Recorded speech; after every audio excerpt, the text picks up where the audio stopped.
Conor McGregor-Khabib situation is really boiling over. And apparently it's come to an end because now Conor McGregor last night jumped on Twitter and said, you know what, enough of this. It's all good. You know, I'm a fan of everybody. I want to move forward with all my fans and all faiths and all backgrounds behind me. And the belief is that Dana White, the UFC, maybe had to get involved because this was really getting out of control because Conor McGregor was taking a shot at Khabib's wife. Dana did get involved. He talked to both camps, told them to settle. I hear you, but Dana White has a reputation of a guy who puts forth the front, like he doesn't like this kind of stuff. I find it hard to believe that he doesn't want to spin this into a promotion.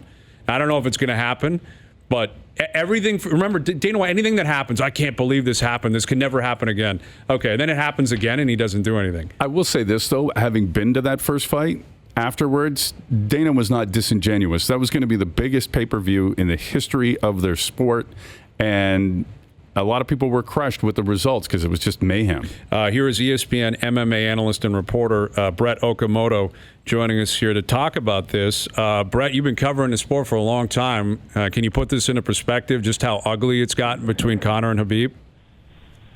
Yeah, I mean, I can't really think of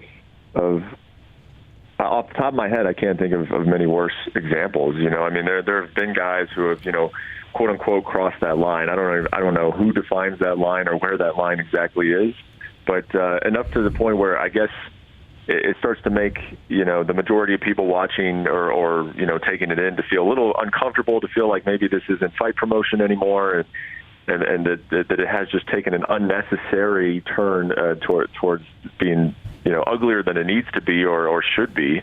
And I mean, yeah, off the top of my head, I mean, when you combine the religious aspect of this, the family aspect of it, and then also the fact that it's just the two biggest stars right now in the sport. I mean, arguably, you could say Conor McGregor is number one easily, and you could say pretty safely, relatively safely, that Khabib is number two. So, yeah, I mean, as far as it just being ugly and quite frankly, probably bad for the sport, I would say this is one of the worst examples of it. Well, the three of you can answer this for me. Not being a massive fan of the sport, is this real life, or is this a build up to try to create?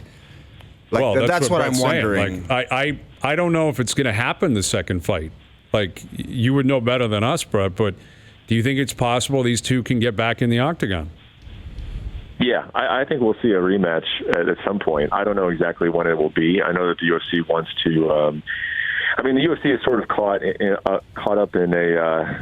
I don't want to say it's a difficult position, because it's a position that you know, in some ways they created and in some ways they enjoy. Is that Conor McGregor is such a big star, and he's so popular, and his fights are so much, you know, they're lucrative. They're so lucrative.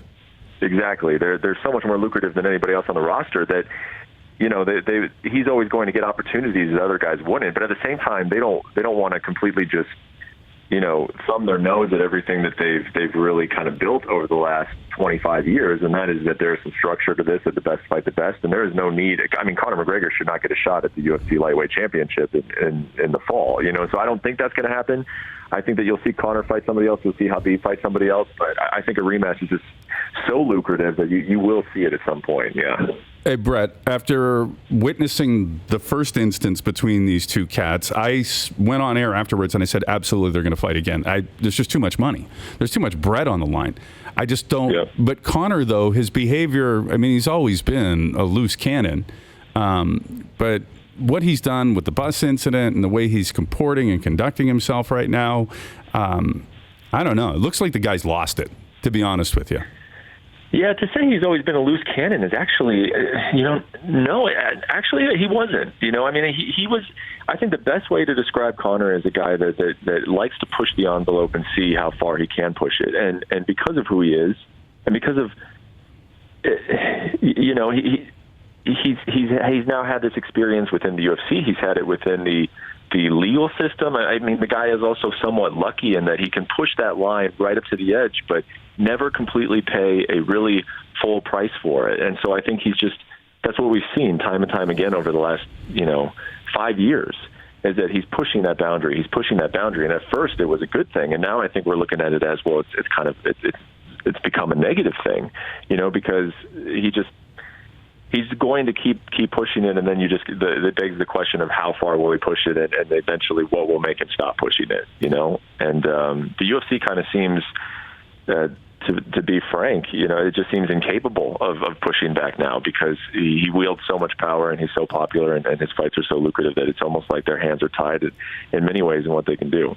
With Brett Okamoto of ESPN on Conor McGregor, Khabib, what's been going on online. And, you know, what I find interesting about McGregor and where he's at, because I agree with you, I think he's almost bigger than the sport. He's almost too powerful. And it's a business. They want to make money, and they want to make money off his back. But what might take him down, you know, is the legal system. Yeah, the criminality. Absolutely. He got arrested in Miami a couple of weeks ago. That New York Times piece did not get a lot of attention. And I'm going to credit my boy Aaron Bronstetter, who's our TSN UFC reporter. He's the host of the TSN MMA show, which is a great podcast. And he had the theory, and I think he's spot on. And I'll admit, Brett, I didn't think of this at first. I thought this was just a ploy. McGregor retiring last week or whatever it was, and just about him gaining some leverage and making more money. And Bronstetter said, listen, make no mistake, that New York Times piece was coming out that day. He knew it was coming out, and it was blatantly a deflection. He tweets out, I'm retiring, I'm done, see you later. And then everyone's like, whoa, what about this? And it took away a lot of the spice of the New York Times piece, which was very, very damaging. You know, the allegations that are in that piece about what he did in Dublin, allegedly, very significant. And then all of a sudden he tweets out last night, Brett, yeah, I'll see you in the octagon. So what happened to the retirement here? Well, I mean, certainly Aaron could be onto something. You know, it is.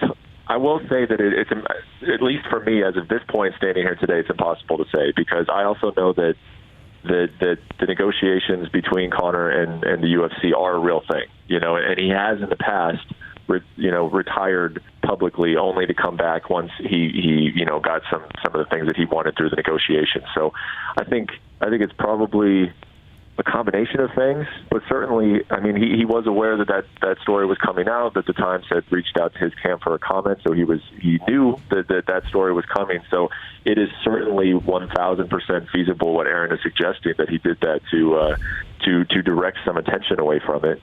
But again, I also know that you know him talking to the UFC about exactly what he wants and maybe a piece of the company, and he wants to fight this guy or a particular opponent, and he wants to do it on a particular card. That was a real thing as well. So I think it was a combination of several factors.